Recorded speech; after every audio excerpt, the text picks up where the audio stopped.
Ես ուրախ եմ, որ դու այսօր այստեղ ես։ Գիտես, այսօր ուզում եմ մի քիչ խոսամ շահույթից։ Երբեմն մարդիկ, որ գնում են կինոթատրոն, գումար են վճարում, դա նորմալ է։ Երբ որ նստում են տրանսպորտ, գումար են վճարում, դա նորմալ է։ Կներեք արտահայտությանս համար, երբ որ գնում են զուգարան, գումար են վճարում, դա էլ է նորմալ։ Ամեն ուր որ մենք գնում ենք, ամեն ինչի համար վճարում ենք ու ոչ միտեղ մեր մոտ խնդիր չի առաջանում, որ մենք փող տվեցինք, բայց երբ որ գալիս ենք եկեղեցի, հանկարծ մեր մոտ խնդիր է առաջանում, փող հավաքեցին։ Գիտես, այսօր մի քիչ կխոսամ դրա մասին, հալածանքի մասին կխոսամ, որի նպատակը գումարն է, ավելի շատ քան հալածանքը, քանի որ մենք տեսնում ենք, որ Պողոս առաքյալը մյուսը, երբ որ դու գնաս ավետարանը քարոզես, ամեն ինչի համար գումար է պետք։ Այսօր էլ որ ստեղ հարմարավետ, լուսավոր եւ տաք շինության մեջ տաճարում, այսպես ասեմ, նստած լսում ես Աստծո խոսքը, սա էլ է գումար արժի։ Գումար չարժի քարոզելը, բայց գումար արժի է էլեկտրոէներգիան, գումար արժի, երբ որ դու տրանսպորտ ես նստել կամ քո մեքենայի մեջ վառելիք ես լցրել, եկել ես, որ քո հավատք ուժեղացնես, եկել ես, որ Աստծո խոսքից հետ չմնաս, որ ասма 2-ով, 3-ով մեկտեղ հավաքվելը մի թողեք։ Ամեն ինչը գումար արժի, ամեն ինչը, ոչ մի բանը ձրի չի, անգամ փրկությունը։ Մենք ասում ենք փրկությունն էլ է ձրի, իհարկե ձրի է, բայց ինչ որ մեկը իր կյանքի գինը տվեց, Հիսուս Քրիստոսը, դա ամենաթանկ բանն է, որ մենք կարանք ունենանք։ Գիտես, երբեմն մենք կարանք դա նայենք մատերի արանքով, որովհետև չենք գնահատում։ Մի ժամանակ, երբ որ մարդկանց գիրք էիր նվիրում, փորձը ցույց տվեց, երբ որ դու գիրք ես նվիրում մարդկանց, մարդիկ չեն կարդում։ Բայց հետաքրքիր է, երբ որ մարդը շատ է ցանկանում գիրք ձեռք բերի, գումարը հավաքում, գնում է ինքը գումար, ինքը սկսում է կարդալ։ Գիտես, աստվածաշնչյան դպրոցներն էլ, ես Հայաստանի տարբեր շրջաններում ունենում էի աստվածաշնչյան դպրոցներ, քանի որ կոորդինատոր էի, ու գիտես ինչն էր հետաքրքիր։ Այն դպրոցները, որ հովիվը ասում էր, պետք չի գումար հավաքել,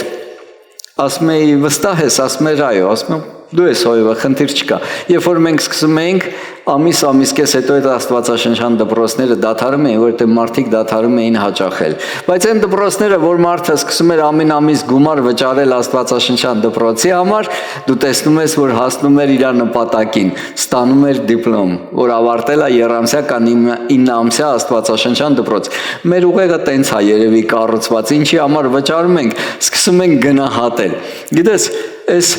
գործ կառաքելոցում մենք տեսնում ենք Հիսուս Քրիստոսի աշակերտները սկսեցին գին վճարել, շատ մեծ գին էին վճարում, թե տեղաշարժվելու համար, ինչ որ տեղից տեղ գնալու համար, ես նայում եմ մեր Պողոս առաքյալի գործերը, ասում եմ ինչ հետաքրքիր է, գտնվում էր Սիրիայում, հետո հայտնվեց Եփեսոսում։ Եթե դուք նայեք, դա բավականին տարածք է, ես 2 տեղում էլ եղել եմ։ Բավականին տարածք է ոչ թե մեր այսօրվա ժամանակաչափով, եկեք նայենք անցած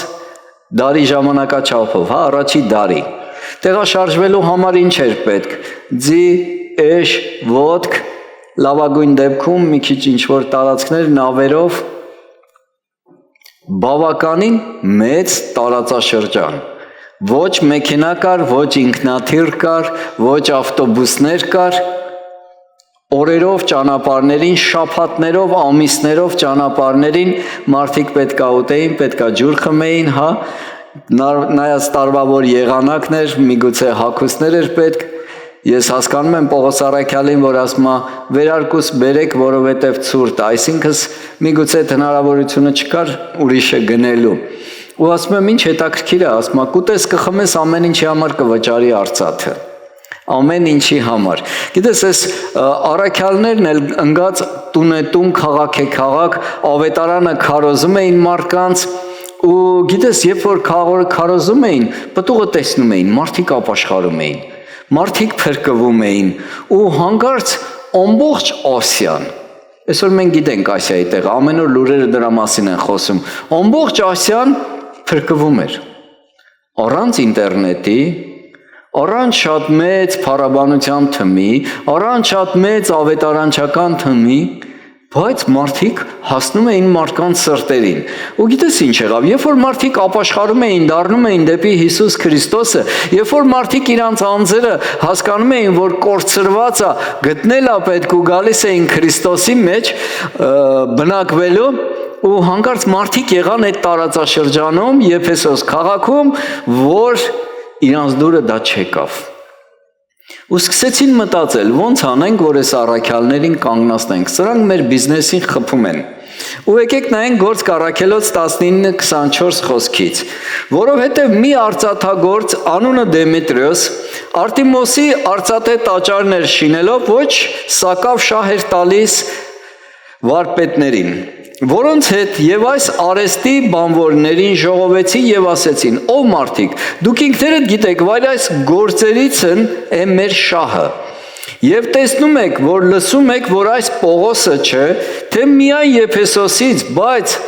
համարյա թե բոլոր ասիացիներին շատ ժողովրդին համոզելով այն կողմը դարձրեց, որ ասում է, թե ձեռքով շինվածները աստվածներ չեն։ Եվ այս բանը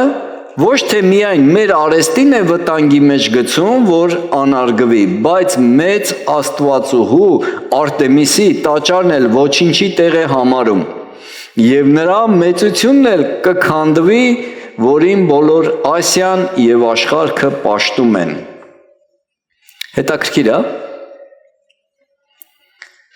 Զարմանալու մի տեղ է։ Մարդիկ դառնում են Քրիստոսին, մարդիկ բժշկվում են, մարդիկ ազատագրվում են դևերից, կույրերը տեսնում են, խուլերը լսում են, մարդիկ կաղերը սկսում են քայլել, Աստծո հրաշքները գործում է, արթնություն է սկսել։ Եվ հանկարծ հայտնվեցին մարդիկ, որ ասեցին, սրանք մեր բիզնեսին խփում են։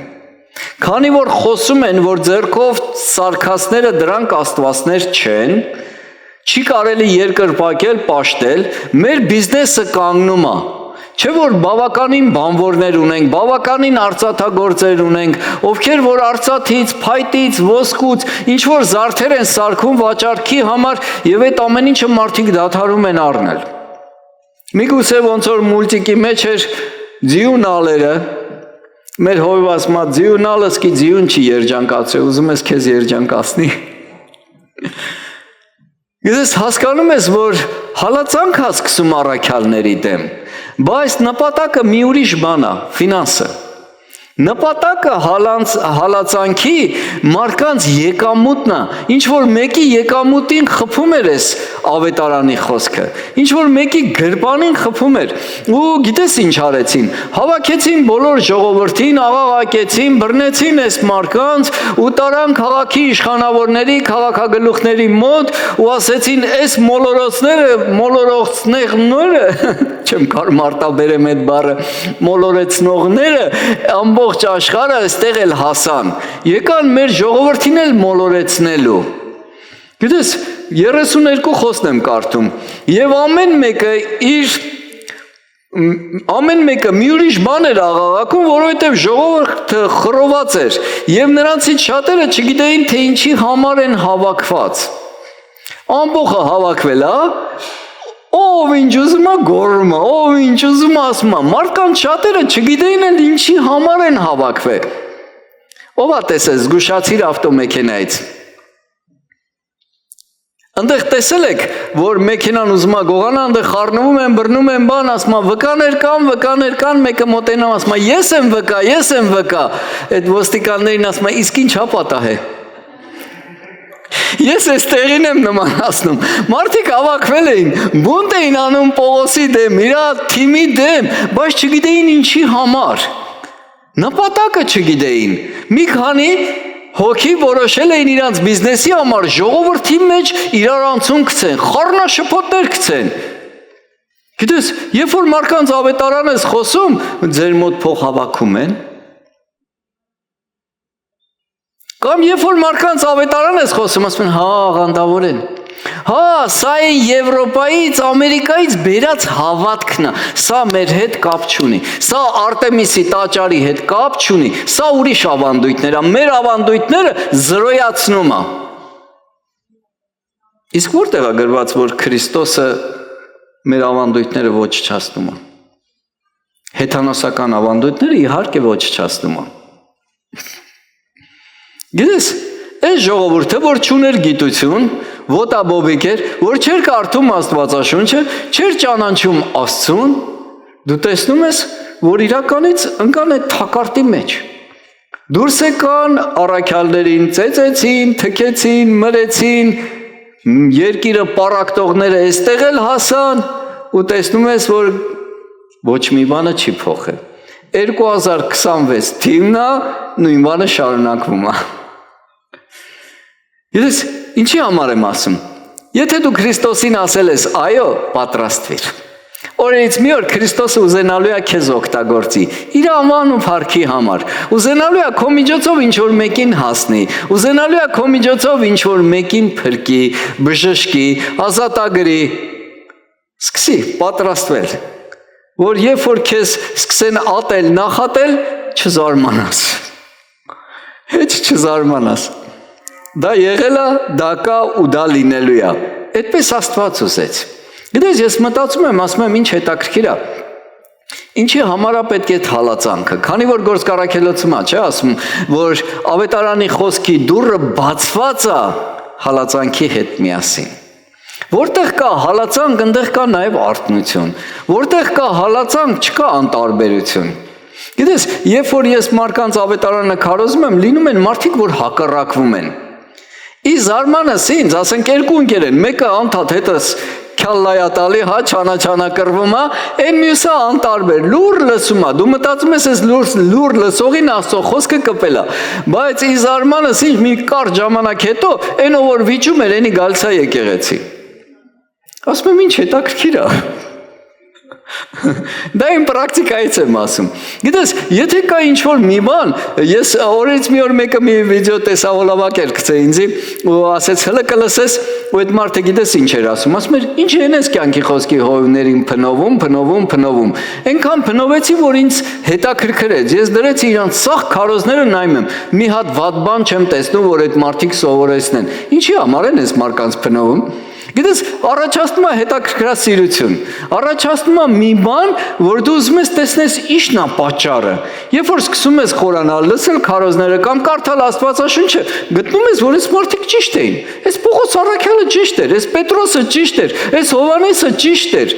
Ունենց որ նորմալ է, երբ որ քո կյանքի հետ կապված հարցեր ինչ որ մարդկանց դուրը չի գալիս, որովհետև մի բան կա, որի անունը խավար է, որը չի սիրում լույսը։ Ու իրան անհանգստացնում է այդ ամեն ինչը, կամ ինքը պետք է ազատագրվի այդ խավարից ու դառնա դեպի լույսը, կամ էլ պետք է ինչքան հնարավոր է քեզ այնց հեռու իրան պահի, որ իրան հանգիստ լինի, որովհետև սատանան չի սիրում Աստծո ներկայությունը, որ քո ներսում է բնակվում, գիտես։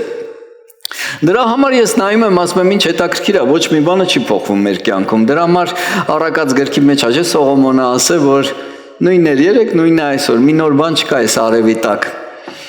Եկեք մի տեղ էլ նայենք, Գործք Առաքելոց 16:16։ Նույն բանն է կրկնվում, սա էլ մի քիչ հետ են գնում։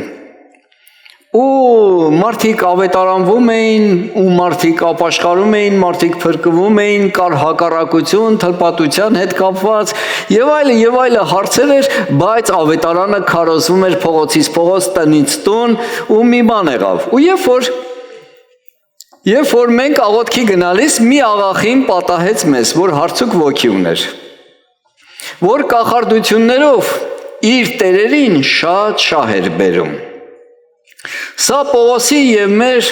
ետևից ընկած աղաղակում էր և ասում էր, այս մարդիկ բարձյալ Աստծո ծառաներն են, որ ձեզ պատմում են փրկության ճանապարհը։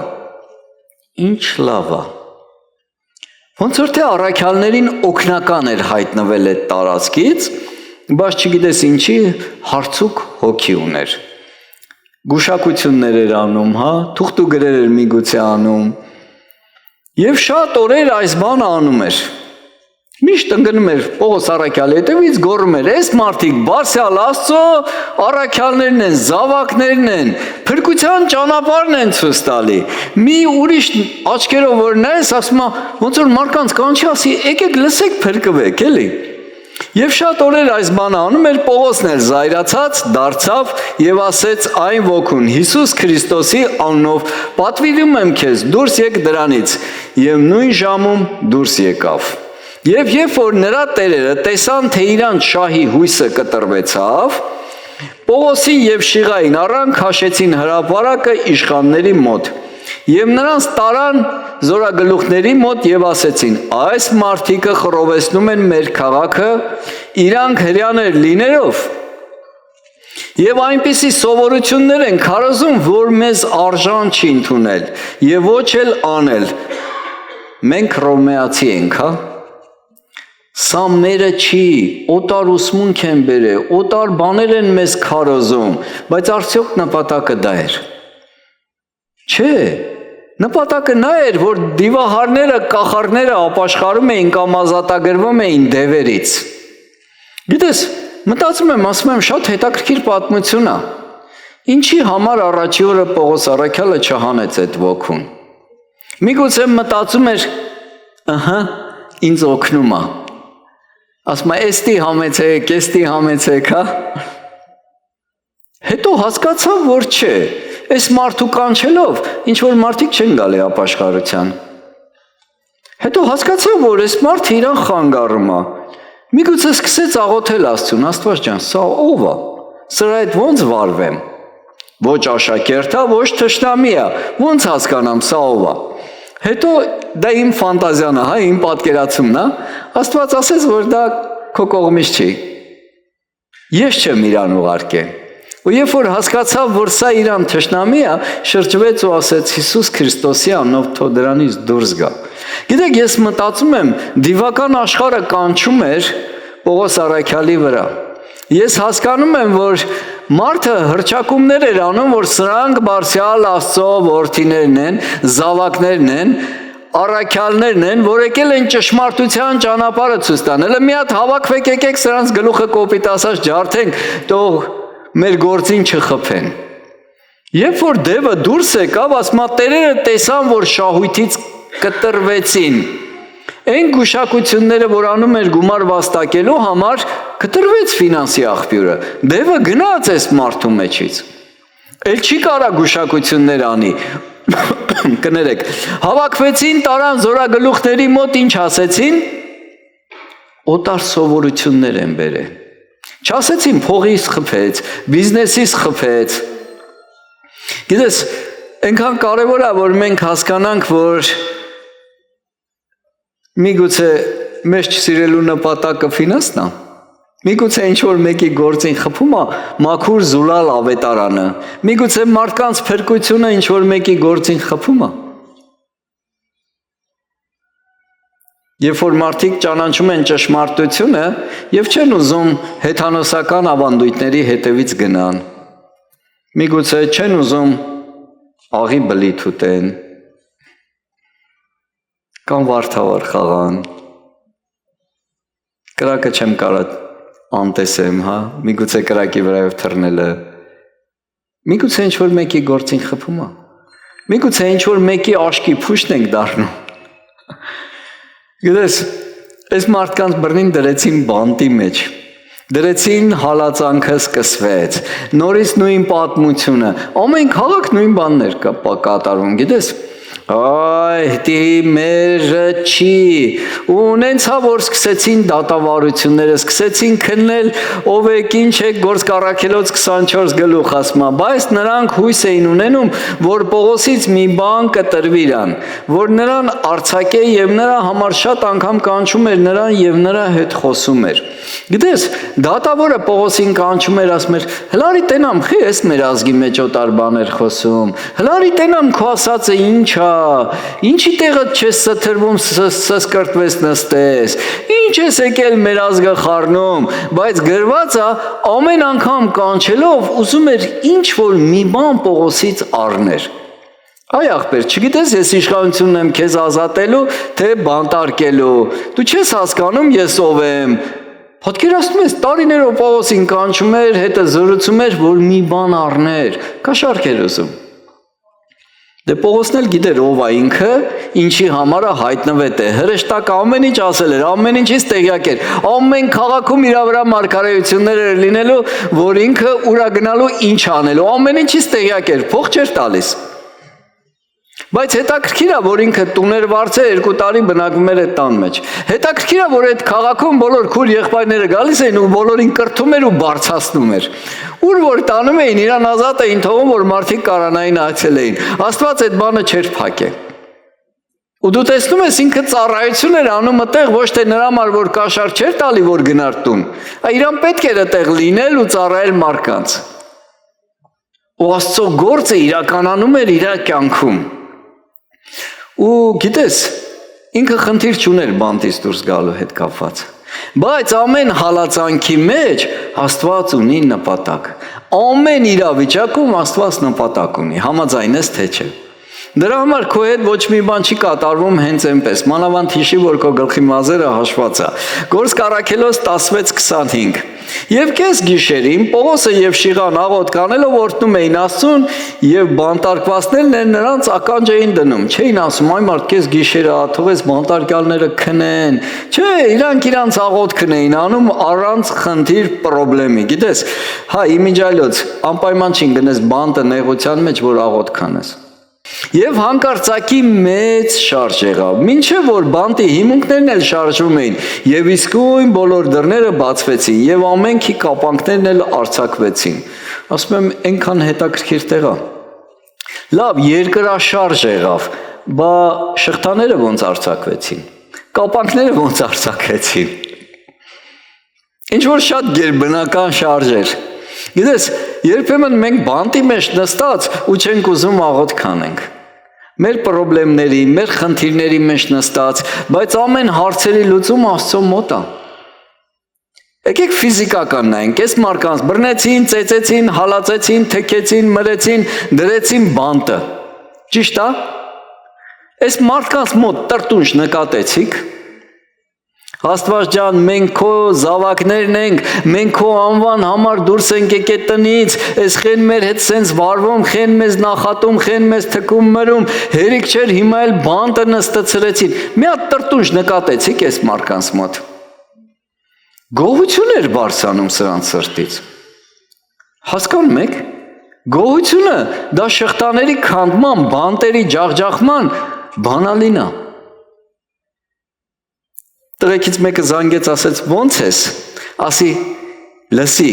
Հավիտյան, ես լինում եմ լավ, ես լինում եմ շատ լավ, ես լինում եմ ամենալավը, ես լինում եմ լավից լավը, ես լինում եմ լավերի յուրահատուկը։ Իհարկե, հրաշալի ու աննմանն էլ գիտես։ Չկա վատ բառը, հիմա վատ բառը քո մոտ ջնջի։ Դու մենակ լավ ես, բոլոր իրավիճակում դու լավ ես։ Մի հատ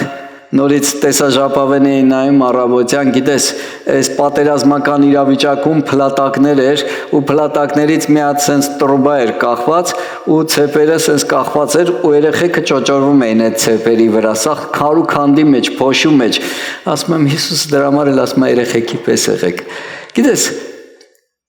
կենդանի են, ապրում են, վայելում են, ճոճորվում են, ուրախանում են, ինչքան սովորելու բան ունենք։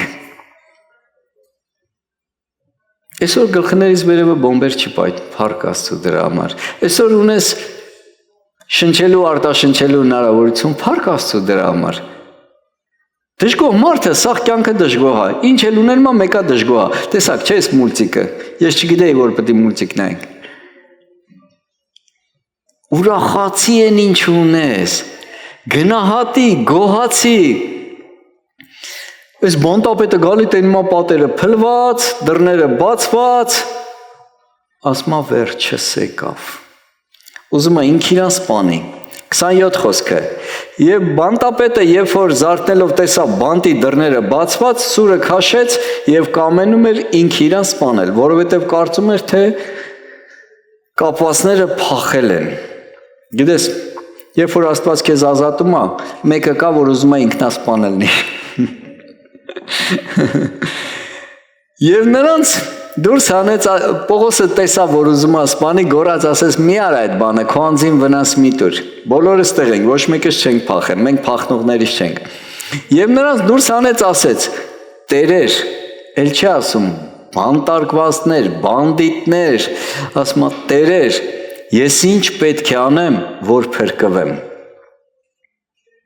Հասկացավ ով են այս մարդիկ։ Հասկացավ ով է այս մարդկանց հետ, որ սրանք ուղղակի մարդիկ չեն, որ սրանք ուղղակի բաներ չեն խոսում մարդկանց։ 31 խոսքը։ Եվ նրանք ասեցին. հավատա Տեր Հիսուս Քրիստոսին, եւ կփրկվես դու եւ քո տունը։ Ինքան ուժեղ խոսքը։ Եվ Տիրոջ խոսքը խոսեցին նրան եւ այն ամենին, որ նրա տանն էին։ Գիտես, դրեցին բանտ, հայտնվեցին բանտապետի տանը։ Բանտապետը իր ձեռքով դրանց վերքերը լվանում էր, բժշկում էր խոցերը, բինտերը փաթաթում էր, կերակրում էր, ներողություն էր խնդրում ամեն ինչի համար։ Ասում էր դուք մենակ խոսացեք, ես ոչ մի բանի կարիք չունեմ, ես ձեր խոսելու կարիք ունեմ, որ դուք խոսեք, ես էլ լսեմ։ Գիտես, մտածում եմ, ասում եմ, երբ որ մեզ մեկը մի բան ասում, ինձ վրաս վիրավորվում ու նեղանում ենք, միգուցե դու հայտնվել ես այդ իրավիճակում, որ ինչ-որ մեկը փրկվի,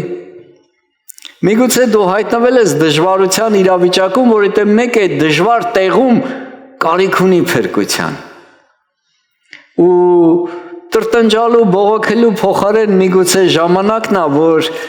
գոհություն բարձրացնենք Աստծուն, շնորհակալություն։ Առաքյալներից ամեն մեկը ունեցան շատ դժվար կյանք։ Երբ որ Հիսուս Քրիստոսին ասեն այո, մենք մեր անձը նվիրում ենք քեզ, բայց ոչ մեկ չդժգոհեց։ Ոչ մեկ չասել, իմ վրա շառ եք անում, ինչի համար եք ինձ քարկոծում ու սպանում, ինչի համար եք ինձ ծեծում ու նախատում, ինչի համար եք մեկի գլուխը կտրում, մեկի կաշին տիկ անում, մեկին նետով սպանում, մեկի սղոցով կտրում։ Դեն մեզ հեչ պետները չէր։ Ախի ամեր պետք ալնում, երբ որ մեր ոտը ինչ-որ մեկը տրորում է։ Կարանք սովորենք գոհանալ Աստծուց։ Միթե սխալ բան էին ասում այս մարդիկ, որ ասում էին ձեռքով պատրաստվածները աստվածներ չեն։ Ճիշտ է, ինչ է ասում։ Եսայի մարգարեության մեջ այնքան լավ է գրած, չգիտեմ, կարդամ թե չէ։ Թե իմ բառերով ասեմ։ Ասում է մարդս, որ Աստված բանականություն է տվել, գնում է անտառ, ծառը կտրում է, բերում է, կրակավառում այդ ծառի վրա, տաքանում է, հաց է սարքում այդ ծառի վրա, էփում է, ուտում է, այն մնացած ծառն էլ քանդակում է, դնում է դեմը, ասում է դու իմ Աստվածն ես, փրկիր ինձ իմ նեղություններից։ Ասում է մի չի առնում, որ այդ ծառի վրա, կեսի վրա կրակ արեց, տաքացավ, կեսի վրա խորոված արեց, հաց կերավ, այն կեսին էլ ասում է փրկի ինձ։ Միտքը փակ է։ Այսօր այս ժողովրդի միտքը փակ է։ Կարան այս նկարին ասեն, այն փայտին ասեն, այն ոսկուն ասեն, այն արծաթին ասեն, փրկիր ինձ։ Կենդանի Աստծուն թողած մարդու սարքած աստվածներին են փնտրում։ Ոտքեր ունի չի գնում, ակաժներ ունի չի լսում, բերան ունի չի խոսում, աչքեր ունի չի տեսնում։ Եթե տեղից տեղ էլ շարժվելու համար մարդու կարիք ունի։ Միթե մարդ Աստված կստեղծի։ Չէ՞ որ Աստվածը մարդ ստեղծե։ Ամեն։ Հələ հիշի դու ով ես։ Հող։ Ես հող չեմ։ Հող ես։ Ասում է հող էիր, հող կդառնաս։ Հող ես։ Երբ դառար մարդ։ Երբ որ Աստված փչեց, երբ որ Աստծո շունչը եկավ, երբ որ Աստծո բերանից շունչը եկավ, ես ու դու կենդանացանք։ Դառանք մարդ։ Հիմա մենք հող լինելով, Աստծո շնչով կենդանացած, Աստծուն ասում ենք դու լավ չգիտես։ Դու մեզ լսի, մենք լավ գիտենք։ Որն է կյանքը, որն է ճիշտ ապրելը։ Էս իմ ու քո համար է գրված, որ մենք իմանանք, մեզ ստեղծողը մեզ ինստրուկցիա է տվել, ոնց կարդանք, ոնց ապրենք, որ ճիշտ վարվենք։ Ամեն։ Կանգնի ոտքերիդ վրա։ Մենք լինենք մարդ, որ Աստվածաշունչը կարդում է, լինենք մարդ, որ Աստծո հետ ունենանք կենթանի փոխհարաբերություն, գիտես, երբ որ դու Աստծո հետ կենթանի փոխհարաբերության մեջ ես, դժգոհությունը, տրտունջը կարա գա, բայց ակնթարթ գնում է քեզանից։ Վայ, խի սենց վարվեցին, վայ, խին ենց վարվեցին, շատ էլ ճիշտ արեցին։ Բա ո՞նց պետք է փոխվենք։ Բա ուրիշ ձև կա փոխվելու ժողովուրդ ջան։ Բա ո՞նց տենանք մեր սրտի մեջ ինչ կա։ Դրա համար փառք եմ տալի Աստծուն ամեն բանի համար, ամեն իրավիճակի համար, փառք եմ տալի Աստծուն մեր քաղաքի համար, փառք եմ տալի Աստծուն մեր եկեղեցու համար, ամեն մի քրոջ ու աղբոր համար։ Ուզում եմ, որ իրականից մենք հասկանանք, երբ որ մենք ավետարանը քարոզում ենք, պատրաստ լինենք հանդիպելու նաև տարբեր փորձությունների։ Միգուցե մարդկանց դուրը չի գա, միգուցե մարդիկ վատ կվերաբերվեն, մարդիկ վատ կխոսեն, միգուցե մեկի գործին կխփես ավետարանի խոսքը տանելով, միգուցե դա կլինի նպատակը, որ քեզ կատեն, եթե ինչ-որ մի արդյունքների հասնես մարդիկ ապաշխարեն, բայց ուզում եմ ասեմ, սովորի նայել Քրիստոսին։ Էլ ինչի ես գնում ես ճանապարհը, եթե կեսից պետք է կանգնես։ Էլ ինչի ես Քրիստոսին ասել այո, որ պետք է քո այոն չպահես։ Քանի կոպեկ արժի։ Դու որոշի։ Երբ որ մենք Քրիստոսին ասեցինք այո, մենք իմացանք, չէ, ով է ինքը ու ինչի համար ենք ասում այո։ Քո այոն պահի։ Երբ որ դու գնում ես ԶԱԳՍ, կինդ կլնի, ամուսինդ կլնի, ասում ես այո, դու պահում ես, չէ, այդ խոսքը։ Երբ որ Քրիստոսին ասել ես այո, ուխտդ պահի։